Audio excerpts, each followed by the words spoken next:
We're Batman at 89.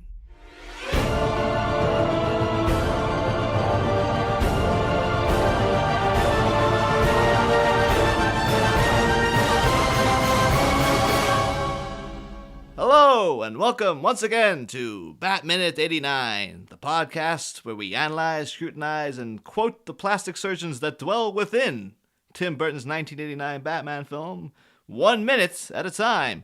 I am one of the hosts, Niall McGowan. So, I'm the other host, John Parker. It's another one of these, we got a comment recently, actually, as well, because you did, a wrestler quote intro that I didn't get. You had to explain to me, and then some guy was like, "I got it." Yeah, screw you now. No, that wasn't a quote. I'm just saying, it's Friday. I'm chilled. We're going into the weekend. And once again, we're joined for the final time this week by puppeteer, actress, comedian, and recent dog mother, Phoebe Bottoms. Hello, everybody. I should say, you didn't literally mother the dog yourself, as far as I'm aware. I don't know. I bought a whole setup where you can actually physically simulate birth with your dog, so just to make it, just to form that bond. Even I would buy that as a man. That's fantastic. You're just trying to get some kind of weird Junior spin-off process. Like, what if you took the movie Junior, but he gave birth to a dog? Oh my God, yes. Dude, I love Junior. I love it. I don't understand people hate it. What a team. Today we're here to talk about minute 96 of Batman. Minute 96 begins with the Joker coming out again with one of his questionable not quotations, one of his questionable phrases. And it ends 1 minute later with Vicky Vale doing some sleuthing. And we got a lot of good stuff in between. Has one of my favorite lines of Joker dialogue, this bit. Like one of my top. Well, see, I on my notes, I've put, it ends with a clown pushing out some gas. So very different approach to the episode from the two of us. Yeah, again, because we got a little bit of the Batwing soaring overhead, Joker taking note of it. And then he comes out with this, what I always thought was a winged bat that flies through the air and finds me ready. Apparently it's not that. It says winged battle that flies through the air. So I was like, this is obviously a quotation of some sort. No, it's just... No, I have the same note. I searched for an hour. And it's just like, this is another one. This is up there with never rub another man's rhubarb and I'm of a mind to make some mookie. All these things that sound like they could be phrases, but he's just making them up. Yeah. Doesn't it sound like it would be from a poet of great renown? Winged battle flies through the night and finds me ready. It sounds like it's gonna be that could be like Shakespeare or something. But no, apparently it's just something little Sam Hamm just pulled out of the air. I don't know whether I like that more or less. Then I mean, it's well written, but why didn't they just use a quote? It would fit the scene as well that he's quoting a writer. Yeah. Well, you add to the fact that he's supposed to be quite an intelligent fellow as well, But I feel like, in this particular minute, how many quotes can you shove into a 60-second period? Because he follows that up with quite the quote from quite the source. It's plastic surgeon. Oh yeah. Can I say how fortunate I feel for having this solid minute land on my week of participation? It is because of this. So packed with action and confusing nonsense. It's just rife. That's the film in general. Yeah, I love it so much. What a way to end a week and to explore this single minute of a gonzo f***ing Burton movie. I should note as well before we even get to that bit, because there's other lines of dialogue that I have, like, what? Because again, he goes, finds me ready, and he goes, what I always thought was, he turns to Bob, he goes, Bob, and he turns to the other goon. I always thought he said Max. Nope. Like, this is Bob, Max. It's Bob Mask. Yep. And then, again, too, because, as we know him from looking through the movie, that character, he should be like, it calls him Max, he should be like, I'm a person, and my name is Fedora Goon, okay? A human being. I was watching Terminator 2 recently, which is one of my favorite movies. And in the beginning, when he goes into the biker bar and is trying to find someone with clothes, and then he goes up to that guy and he scans him, and it comes up as saying match. I thought it said Mitch. I was like, Mitch, his what name. practical use Does that have where you're just like, oh, this guy's name is Mitch. Cool. I got my information. Good day to you, sir. That would be a hell of a good robot, though. He can scan you and he knows your name just from looking at you. Just on first name basis. He doesn't have your last name, your date of birth or anything. Yeah. It's like, that's Steve. That's Dan. But yeah, it is. It's Bob masks. And then, again, talk about questionable dialogue. This other goon then says something that's just completely impenetrable. Like, it's like, what? Well, I was confused as well because the subtitles reveal, of course, he says masks, put them on now. But how did they know to put them on? Because Joker only said it to Bob, like quite quietly. And these other guys miles away have gone, get your masks on! How? How did they possibly hear him? Maybe they were waiting for like a cue from Bob. Like Bob gives him like a little thumbs up and he's like, oh, the mask! But he doesn't. My answer is always sonar. I always just assume sonar's part of it. Yeah, there you go. In a movie featuring a bat, yes, I'm going to buy sonar. What a world. What a town. Actually, just before Joker says that, when he's standing there with his faux poetry. His poetry? His poetry. Oh my God, how did I not do that? Poetry, coming soon. When he stood there, he's slightly elevated, and the two goons are staring up at him. I thought there was something quite biblical looking about it, like a biblical scene would be in a painting. He's Jesus in the middle, and his disciples are looking up at him. It's like something it could be like in a Renaissance painting of something religious or something. Yeah, it's a good shot. Yeah, I think that's probably what they're going for, but in a twisted way. We've subverted your expectations. But yeah, we'll also note as well, a thing we should get out of the way before it sort of disappears from, this is the last minute we see it kind of prominently featured. The throne behind the Joker, this has a little story to it, because apparently this prop, again, it was weird that it has it, because he never sits in it, so it's kind of pointless to have it there. But the throne was originally made for the MGM production Queen Christina with Greta Garbo. It is a true replica of the Swedish Queen Christina's silver throne, a gift from the Councillor Magnus Gabriel de la Gardie for her coronation in 1650, and was used until 1975 at the annual commencement of Swedish Parliament sessions. Oh, that's crazy. How did they get? Well, it's a replica though. Hang on, I thought you said it's the real one. I was thinking, how did they get that? Christina, the Queen herself, because she was the daughter of the Protestant champion in the 30 Years' War, and she caused a scandal when she abdicated her throne and converted to Roman Catholicism in 1654. Wow. So, scandal all over this thing. None of this leads in or has any kind of link to the Joker, so... No, it's just... Yeah, you just imagine Tim Burton was like, I want him to be sitting on a throne, get me a throne. And then... Not any throne. No. It's got to be specific. But then, imagine, maybe that could have been Jack Nicholson. Was like, I'm not sitting. Greta Garbo sat in this throne. I'm not sitting in it. Jesus, this thing needs to be preserved. It's got crabs all over it. Oh. Old Hollywood crabs. All of them are like smoking. They're like, you can't imagine the things I've seen. We got like coughs. Let's be honest, though. I'm pretty sure Jack's probably had about that. 100%. That dude is riddled with syphilis. He owes most of his career to syphilis. If you look at The Shining, tip of the hat to clinical STD insanity for that. As a medical doctor, I could diagnose that pretty quickly. That explains his acting as the Joker. It's not acting. He's just... Same reason why Jared Leto is playing it. Yes. Again, I could fully imagine. I don't want to say it on the air. I don't want to get sued. But Jared Leto sitting listening, like, what did he say? I'm sure he listens to podcasts wherever his name is brought up. Of course. Conjure him. I mean, we've already speculated that Tim Burton listens to this show with his Sunday breakfast, so, It's a long breakfast, though. It has to get through, 3 episodes of the whole thing, and they're all, 40 minutes long. There's no way that dude doesn't have a breakfast that is less than 18 courses. Hell yeah. If I had his money, I wouldn't stop eating breakfast. It would just day. be the whole day. All day. Just Danishes laid out. I could just pick at them all. Every course has a new hat. Oh, yes. We get to go in the parks and recreation. They go, breakfast food is the best kind of food. Which is one of those things. It's it's hard to argue with that sometimes, I would not argue with that at all, especially American breakfasts. You guys do it well. Pancakes and Oh man, waffles and it's stuff. just Oh my dessert. God. That's the only reason people like it is because it's literally a dessert meal. Basically. Yeah, cereal is a dessert. Waffles are a dessert. Pancakes, what a dessert. It's delicious.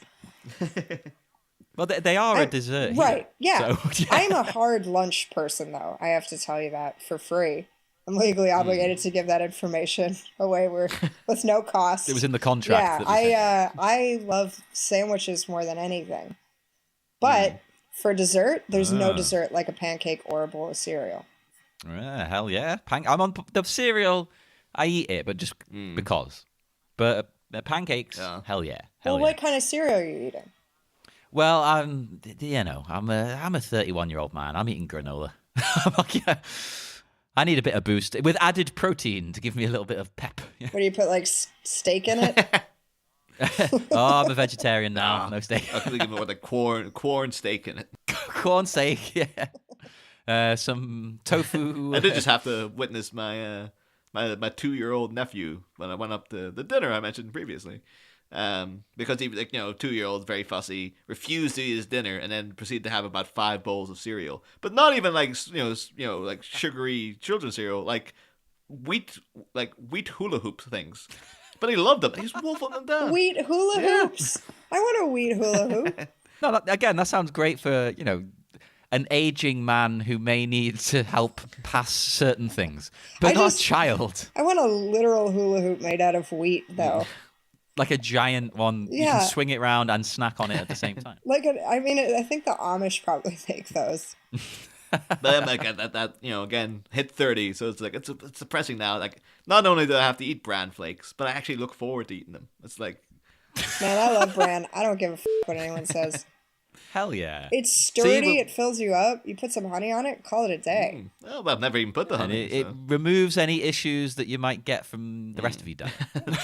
But I've never even considered the honey element. I'll have to look into this. I have to tell you, fresh fruit, honey with bran, and a little bit of almond milk, best meal that you can have if you're trying not to eat anything else. Oh, I'm getting hungry. Jesus. I'm sure our listeners are enjoying hearing this and not at all starving. I don't know. When do you listen? Do you listen in the morning? Do you listen in the evening? I don't know what your patterns are. Let us know. But anyway, say then, like the next up we have, like, I think there's one of everything about this little bit of dialogue I absolutely just love. It's just the Joker does it, and now comes the part where I relieve you, the little people, of the burden of your failed and useless lives. It's like, oh, what? How much fun would this have been to be like, you get to stand on top of a giant birthday cake and all this crazy makeup playing a supervillain insulting a crowd. It's like, this is crazy. This is like WWE heel material of just like, I just gotta go out and be the bad guy. It's awesome. Oh, it's that typical old wrestling approach of basically saying the town stinks. It's like, have you guys ever heard of soap? You all stink. Such a classic burn. Yeah, it's a bit obvious. This is like soap's like an old sitcom as well. Have you guys ever heard of soap? Yeah, I used to watch it all the time. All right, it's pretty good, yeah. God damn it, you ruined the whole thing.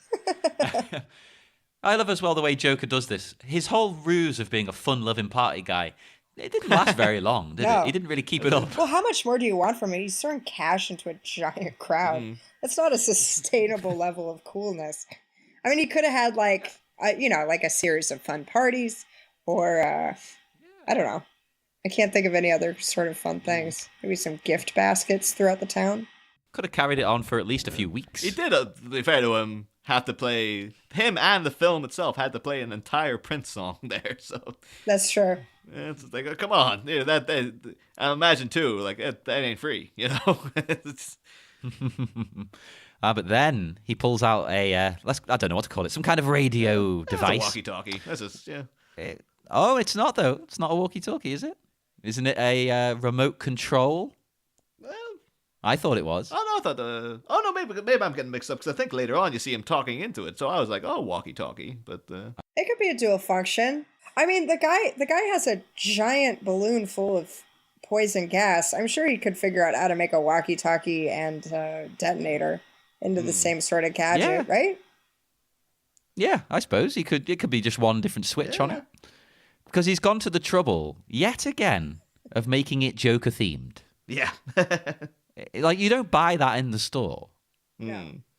Okay, like, unless you do, and then he just like got someone like paint it for me. Come on. You know, he has an entire like crew. Just they're like, oh, you got to paint the helicopter, and then you got to paint my megaphone, and then you got to paint my detonator / walkie-talkie thing. You're not wrong, because I've seen people online take, Funko Pop figures, the bobbleheads, and change the heads. So, people do this kind of crazy stuff. I've seen people take Nintendo 64 controllers apart and put two different ones together. So it's like, look, one half's red, one half's blue. That's the kind of thing I wish I could do, because I'm just not handy in any way. No. I always wanted to be like a mad scientist when I was a kid, but I'm just terrible at all those things. Like I would be like, oh, the crazy wacky inventor, but my inventions would literally have been absolute crap. Yeah, sadly, we're modern men, which means we have absolutely no skills at things that were once considered manly, which handicrafts. You have that brief moment of when you notice the internet's not working. It's just like, oh, what the hell? And your entire life is thrown into crisis. Yeah, I can handle technology things like that. That's it, right? I can barely change like a fuse or something. I don't know what I'm doing. I can barely change a light bulb. That fills me with dread. It's like, oh, I've got to get up like a ladder or something if it's really high up as well. It's like, oh my God. I don't know the last time I've changed a light bulb. It's a daunting task.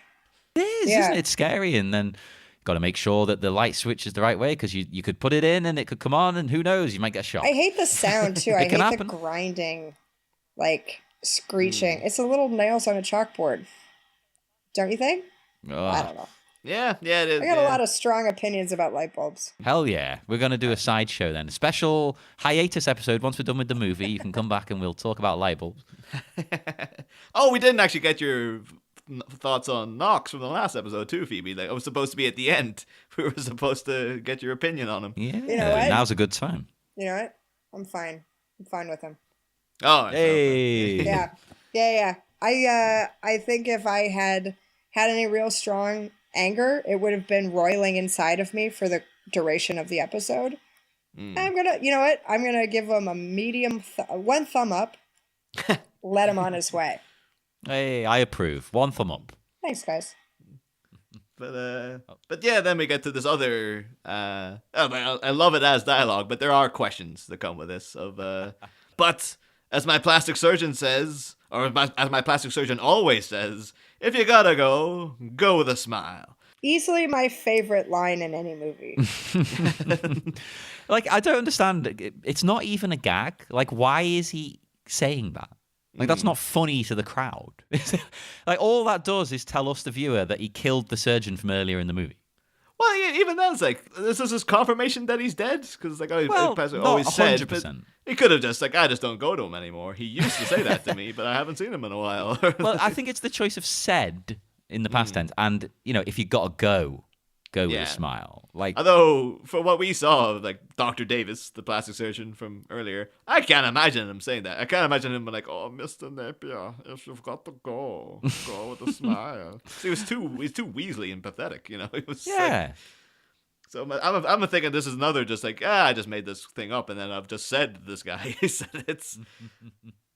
It doesn't make a lick of sense, but I love it. I don't know why. Yeah, it's great. It's a great line. It's just like it's. I don't know. It's good. It's good dialogue. I'll give him that. I should also think as well, because I think we mentioned it earlier, but in a weird coincidence that when we recorded those scenes, we recorded them with Dale Kingsmill, who we were recording with this morning to do Die Hard Minute, our guest spot on that. So it's like, that's weird that we're doing the same plastic surgeon bit. The same day. The two linking scenes in this movie were then now linked with that one guest and stuff in a weird way.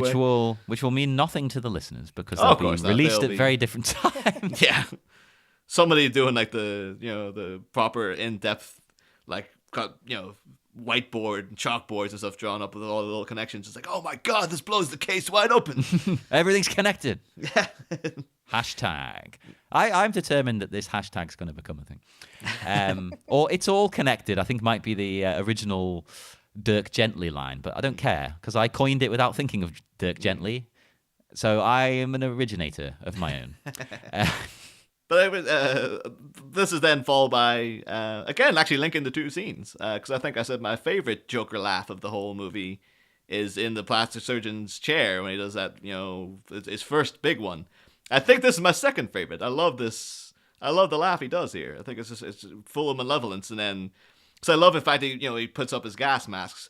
And he does this little like, oh, woo! Like he gets a little bit of like, oh, he's just so happy. It's like he's having a great time. It's infectious. It's really a giddy moment of pure joy. And I think whether that is followed by enjoying a bowl of candy or seeing a baby animal or killing an entire group of people, I like it's fun to see another human being having a good time.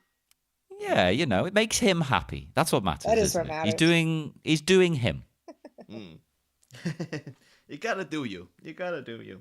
You do, and he's proof of it right there. Look at the joy on his face. I should do maybe we should do a thing on the Facebook group though. But like, what is everyone's favorite Joker laugh? Like, do you two have a favorite Joker laugh from the movie, or are you? They're all the same. I don't know if I have a favourite. I like them all. I mean, there's one half-hearted one I mentioned in an earlier episode, which can just get kicked to the curb. But all the others, he puts a lot of effort into them. I don't want to single one out in particular. I mean, the one you said, with the plastic surgeon is a notable one, mostly because of the scene. I think it's the first one. Do you think that it's likely that he stands in front of a mirror and practices his laughs for different occasions? 100%. Because we saw as Jack, he would preen in front of the mirror anyway. Right, exactly. So why would he not? Yeah. It feels very calculated and perfected. There's got to be something said for the comparison of like Joker laughs from film to film and stuff. Because like, I know the Heath Ledger Joker didn't laugh loads, but he does have like an amazing one during the interrogation when he's getting beaten. Yeah, and he does have like a real. He really reserves it. One. I mean, that one's so effective because you don't hear it a lot, and then all of a sudden it comes out at like the perfect time. Yeah, and then of course Mark Hamill is just like freaking laughing all the time, but they're always amazing because apparently he used to stand up to make sure like he really got animated in the studio, and he was probably bellowing out these laughs and stuff. And then you have like the Jared Leto one, which is that you can just tell that he spent time trying to come up with a distinctive laugh, and it doesn't come across as genuine because it's this real like thing. It's like that's not I can tell that you're performing this. Like it doesn't come across as genuine to me at all. Such a Whereas everyone else does seems like this is happening in the moment. Whereas he's like, I've been working on my laugh, guys, and Niall, can you do a Mark Hamill Joker laugh? No, I don't think I could muster up the energy. I don't want to put you on the spot. I don't want to insult Mark Hamill's, dishonor his performance by trying an attempt on myself. So. Well, Mark, if you want to send a laugh in, feel free. We may be talking about within our hiatus episodes. We might have to cover a Mark Hamill Joker performance. So we might practice it. Yeah, be getting into his laugh in a big way there. But in this Batman, Joker, he presses the button on which I am insisting is a remote. Yeah, I think what I'm thinking is happening. We'll probably get when we get to it later on. I think they probably did use the same thing, and they were just hoping that no one would notice it was the same problem. They just never anticipated a group of people to dissect minute by minute what was going on. Yeah. How dare they not respect their audience like that? Which is a thing we've come across frequently, is like, I don't think they knew that someone was going to care enough to be like, hey, wait a minute. Oh, but we do. Yeah. So he presses it, and then we see green gas coming out of the clown balloon. And I have two questions. First of all, where is it coming out of? It's armpits, it looks like, right? Yeah, but there's there's no holes. It's just kind of superimposed over the actual footage or something. This is confusing because I thought it was coming out of his neck. Or maybe it is his neck. I can't tell with his little tiny dweeby arms. Hey, don't insult me. Hey. But then it's like, yeah, you got the question of, was the entire balloon filled with the gas? And now he's pressed the thing, and within there was something covering these holes, and we pressed that, it's released it, so the gas is now coming out, or what? Like That ties into my second question, very much so, because if it's expelling gas, why is it getting bigger? It's not getting smaller. Unless, because you do, again, well, you know, we might as well round out the minute here, because we see Vicky starts photographing tanks underneath the balloons. So maybe they're filled with air, and then this gas is coming from the tanks, is filtering up through the balloon to come out these little holes he's provided. And it's possible that it's hot, whatever the conduit is hot, which makes things expand.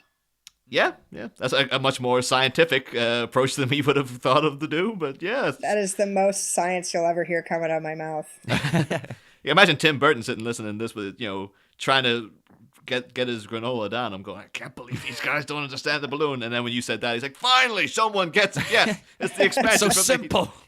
And then he puts on his satisfied hat and goes back to his pancake. Enjoy your pancake, Tim. Enjoy your pancake. Yeah, and then we get the very notably colored dark green smile. But it's not the fact it's not idly leaking out either. It's like it's shooting out of it. It's properly like it's like a hose blaring the thing out of the crowd there. Yeah, it's very strange. I mean, maybe it'll be cleared up in a few minutes' time. I genuinely don't know. Because when I watched this movie from beginning to end most recently, it's not something I noticed. It's literally only combing through the clip. So I am as in the dark as all of you. We will find out together. But yeah, I think in terms of the actual content of the minutes, I think I'm noted out. Yeah, I mean, the only other thing that happens really is, I mean, Vicky starts taking snaps of it all. For some reason, I'd be getting out of there as fast as possible, especially when I've seen what the gas does, which Vicky has. And she discovers something about the gas tanks, but we don't know what it is. You'll have to wait. You'll have to wait till next week. Well, I think she's only just... I don't think she's seen the gas itself just yet. I think she just knows that there's gas tanks. And then she's just been like, wait, that's weird. And then, of course, maybe she will realize, like, holy crap, that's Smilex's gas, and try to do something about it. I suppose it's quite subtle at the moment. So, yeah, maybe she genuinely hasn't seen it. Very odd thing to be like, the giant clown balloon that's spurting green gas is quite subtle. And the guy who basically announced it, like, said, I'll relieve you of the burden of your failed and useless lives, who's basically saying, I'm going to kill you, it's quite subtle. There's not a lot of wiggle room in how to interpret that. I'll say that much. At least he's blunt. Yeah. It's that guy. He doesn't lie to you. It's like, actually, the point is, yeah, that Joker does not lie. He is just like, I told you your products were poisoned. Actually, no, he does lie because he was whole. I guess he did. He said like, oh, I'm going to dump 20 million or whatever on you. Because he technically did it. I didn't happen to add, I'm also planning to kill you all. But yeah, he just left out a piece of information.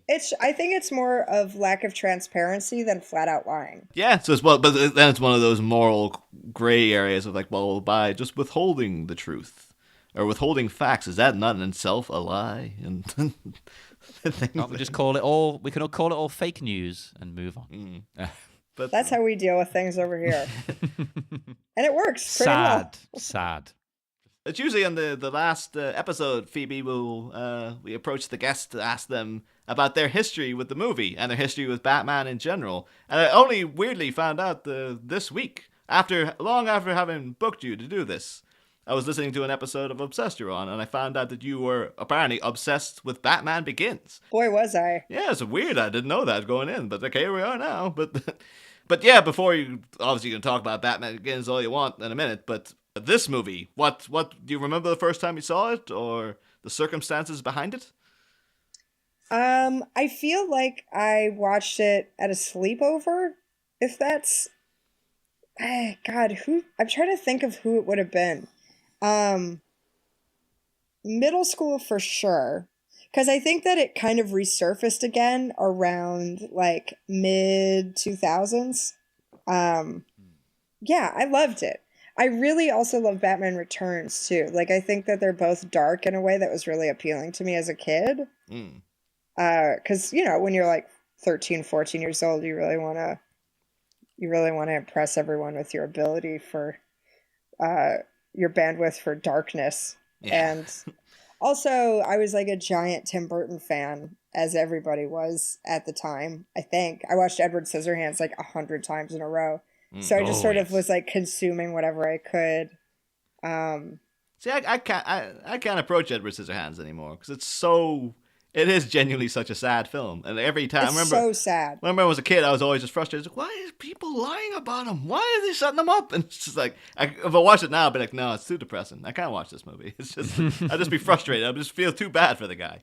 And then I remember he's played by Johnny Depp, and it's like, I mean, Johnny Depp's not the character, so I'll be able to separate the two right there. But, you know, beyond that, it's just a very upsetting experience, the whole film. Yes, we're not going to confirm or deny any potential allegations that have been made. Feels like we're having to say that more and more every time we bring up anybody in the show. Any actor that we bring up, oh, Jesus. Let's just never, even as men, let's just not talk about men anymore. We're here to talk about Vicky Vale, the movie that Vicky Vale's in. Yes, it'd be easier at this point, wouldn't it? Oh my God, I would be devastated if there was anything about Michael Keaton that came out. Maybe more than any other celebrity. Oh no, I no, I adore didn't even him. think about that. Yeah, that's kind of the situation right now where you're like, well, who would? It's a little bit like you're at a dinner party and the lights go out and someone gets murdered. Oh yeah, that happens all the time. Yeah, I mean, look, it's a Friday night, and you're just like, okay, who would be the least likely but most surprising perpetrator of this crime? And now you just kind of switch the the incident a little bit, and I am so bummed out. But Garrison Keillor was on my list before he even came out as yeah, and it was very, I felt like I had something to do with it, like I conjured his behavior somehow. But yeah, Michael Keaton would be such a bummer. Well, now you've tempted fate. It's going to happen now. God, I hope not. You've ruined it. And then Mark Hamill will be next. Don't do it. We'll probably have to cut this genuinely because I don't want people to think yeah. But yeah, I was going to assume though, because it would say like, oh, we usually be like, oh, rank the movies, but then you've already been on a show where you lobbied hard in favor of Batman Begins, so I'm going to assume that's your favorite of the whole bunch. It really is. I mean, and also like I had to lobby for it in a fake competitive setting. Which I think just made me realize how much I loved it. It's the kind of movie where I watched it so much when it first came out. I saw it 11 times in the theater. Yeah, I was, I think, 15. So it really hit a chord with my, burgeoning attraction to Christian Bale is so incredibly fine in that. But yeah, I spent a small fortune on that movie that summer. And I watched it again, 10 years later, 12 years later, and I still remembered all of the words to it. Yeah. Oh, that's the sign of a good film. It really is. It's such a good origin story. And it's also fun because the longer you watch it, the more, like, you forget how many good people are in it. So you're like, oh, Christian Bale. Oh, Michael Caine. Oh my God, I forgot Morgan Freeman was in this. Oh my God, I forgot Liam Neeson was in this. And Tom, what is his name? Tom Wilkinson. Wilkinson, that's it. I love him. Everyone should. Oh, Gary Oldman. Oh my God, what a cast. It has like a random bit part for Rutger Hauer. It's like, you got Rutger Hauer and he's just playing a random business guy at one point. Isn't that great? Oh yeah. Yeah. I completely forgot. That's what I'm saying is it's just packed to the brim with so many things you can't even contain the information for very long. I love Batman Begins.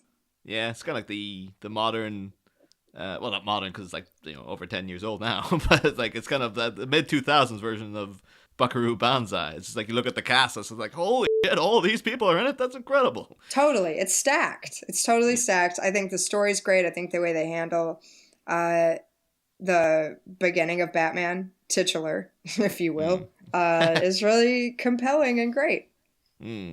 Totally got into it. I have to ask though then, because a lot of people will be like, well, The Dark Knight's the superior film, but when you went to that, were you like, nah, this isn't...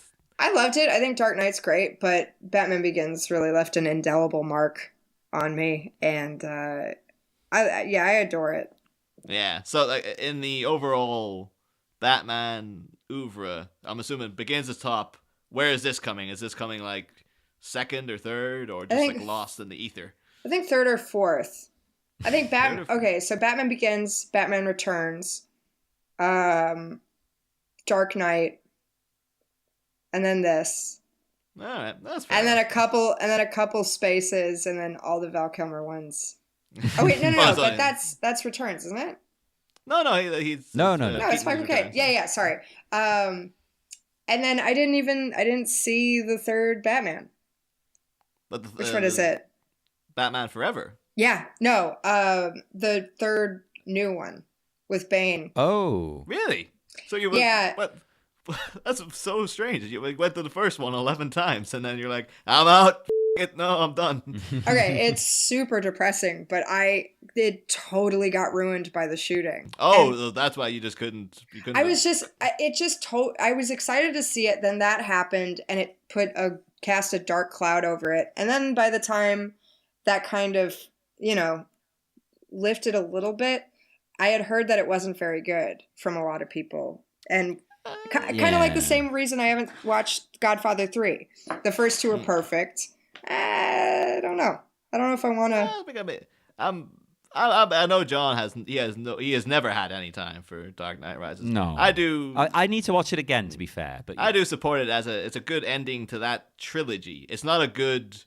It's a lot of things Film? in it, much like a lot of the things in like what happened with The Last Jedi, where I'm just like, Luke Skywalker would never do this. Right. I was very like, Batman wouldn't do this. It was very out of character for him. And then I just kind of realized like, well, this is Chris Nolan's self-contained trilogy, so I guess I'll let it go. But there's a lot to love there. I mean, there's a lot of great individual scenes. There's a lot of fantastic performances. You do get the jovial, amusing, dulcet tones of Tom Hardy's Bane voice, which will keep you hooked the entire way through, at least anyway. So It's certainly rather startling. That's great. that great bit of him just looking up when he sees the bat symbol at the end and just closing in Bane's face and just impossible. Honestly, I would say that it slipped more into apathy than avoidance towards the end there, where you don't see a movie long enough, and then it leaves the theater, and you're like, all right. I missed Oh my my shot. god, that happens to me all the time. So I've started now. Basically, I'm a sucker now. I now get digital movies because I just can't be bothered with the clutter. So as soon as I miss something at the theaters, the first thing I do is go, oh yeah, I'd better pre-order that on Amazon. But then I forget, and I wake up to an email going, oh yeah, that movie you pre-ordered. Yeah, by the way, it's out. We've charged you. It's like, Oh my god. I forgot I pre-ordered like 20 It's minutes. like Memento, but it's much. Yeah. Like I woke up the other week and it was like, oh yeah, Atomic Blonde is on your account now. I was like, I do want to watch it, but I didn't really have the money. Did you watch it? I haven't watched it still. No. I haven't seen it either, but I wanted to see it. Yeah. I've had Logan to watch. As of recording, this is the 17th of December. I've had Logan there since it came out. I can promise you though, like Logan's so Logan good. is amazing though. I would highly. Logan's great. Everyone tells me it's great, and I'm not avoiding it deliberately. It's just like, the excitement's gone because everybody's seen it. So it's Exactly. Like, well, That's when I get exactly where I'm coming from. Like I had a kind of weird thing with that because there's certain films I know that won't stand the level of hype they get, and you kind of need to see them in the cinema. I was like that with Battle of the Sexes, like the Emma Stone, Steve Carell. Yeah. So I was all like, should I go out to see that? Because I mean, I'm hearing it's pretty good, but I know by the time it gets like released, on DVD or digitally, the hype will all die down, and it'll just be like, yeah, it's okay. But that 1 week, the first week I was out though, was like, because it was the new movie, so everyone was like, oh, it's amazing, and I just know down the line it will just be like, it's okay, you're not gonna miss it. You'll sit and watch it and just be like, fine. Whereas maybe they would have suckered me if I'd gone to the cinema, and at least they would have got my money to be able to sit down and go, oh yeah, it's okay, and way in advance. That happened with me and Coco. Everyone was like losing their goddamn mind over Coco, and I saw it and I hated it. Really? Oh. It was the plot was so thin. I don't know. It felt really I I don't know. It just felt weak. The characters, I never got attached to anyone enough to really care what they were doing, and then it was over. Anyway, that's my Coco weave. Come at me, America. Coco The thing is, minutes. we don't get it until February. This giant gap. There's 3 films. Oh my God, really? Yeah, it's killing me this year because 3 Lady Bird. We don't get Lady Bird until February. We don't get The Shape of Water until February, and we don't get Coco until February. And it's like, what in the are you doing to me? Because like everything, we see all the U.S. reviews coming over here, so like we know how good it is or how good it's supposed to be, and it's just like so you're just telling us like, oh, here's this amazing thing. Have the fun waiting. It's just like, why? Just bring it out everywhere at the same time. Just digitally release it. The benefit of that with Coco, for instance, if you did go see it in the theater, is they have now removed the 22-minute long Frozen short from the beginning of it. Oh yeah, I've heard about this. It was that seemed to be more of a talking point than Coco itself. Was the fact. Oh yeah, what a nightmare! It's the biggest controversy of 2017, including Trump as president. It's even more controversial. I think it's absolutely worse, and I think Trump is the worst thing to happen to the world. But making people unwillingly sit through 22 minutes of a bad Frozen short is heinous. It's a heinous act. Was that not advertised? No. You didn't know that was... Not at all. God. And you also had the ads before that. It wasn't in place of the ads. The movie didn't start. I took screenshots of what time it was, along with where the Frozen movie was. It didn't start until close to 40 minutes later. Holy crap. Oh my God, I can't stand that. Insane. I do kind of wish, like, you remember when like things like Paranormal Activity come out, or any of these movies that try to convince you are really scary, and they always have, like, in the adverts, the shots of the audience with, like, the night vision camera where you see everyone jumping scared and stuff. I kind of wish they'd done that with just seeing people watching the Frozen short, and then gradually seeing people like turn their heads going, is this still going? Yeah. What the? At least like, angry people getting up and like marching out of the cinema to talk to the managers. I'm like, what the hell? You're playing this entire movie before a different movie. documentation Coco. of the AMC riots. Oh my God, that would be perfect. It'd be really great. And you've got to put it in the ads for the movie. That's what would sell it for me. Like, they do that for the horror movies. Like, so terrifying. I leapt out of my seat. And you see people go, ah! But you just...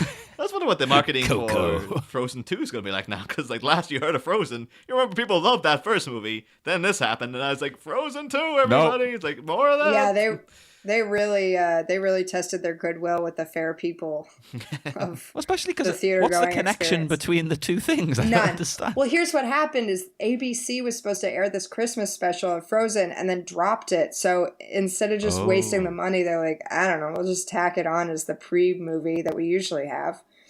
No, it's not even Pixar. So it's just Disney. So they don't even usually have a first movie going into it. But yeah, it's a total tack on.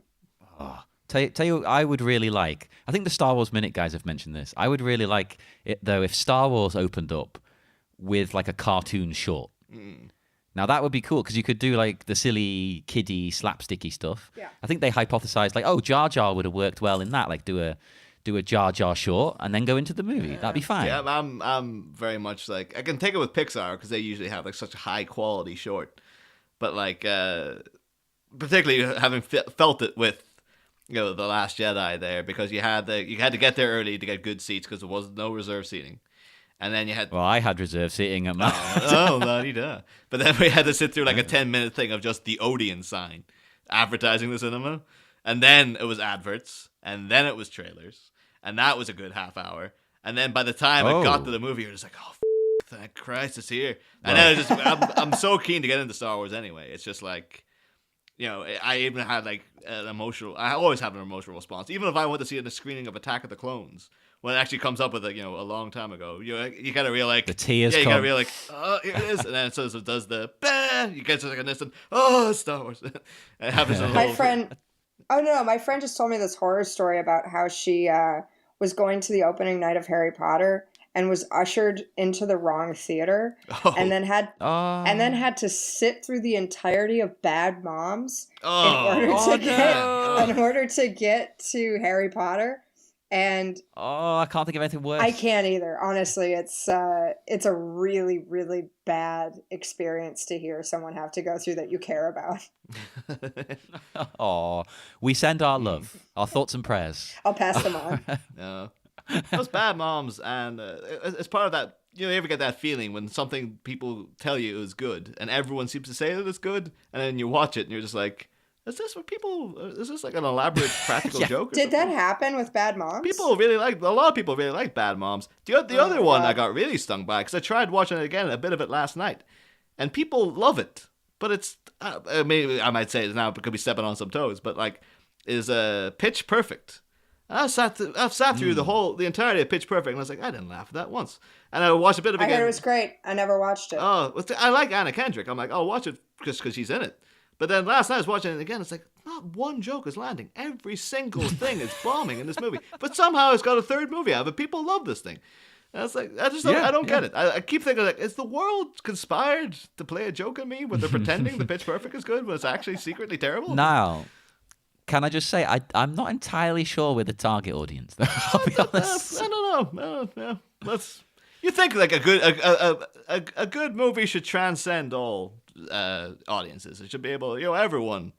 That's true, everyone that's loves true. Jurassic Park. Everyone loved E.T.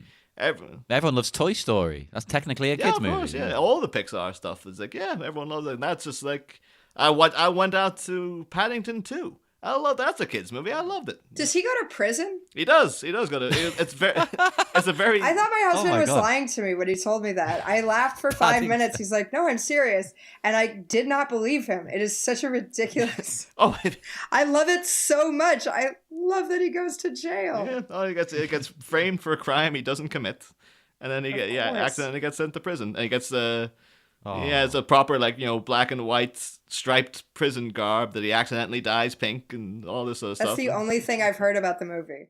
As far as I'm concerned, that's the only thing. That's an hour and a half of him just dyeing everything the wrong color.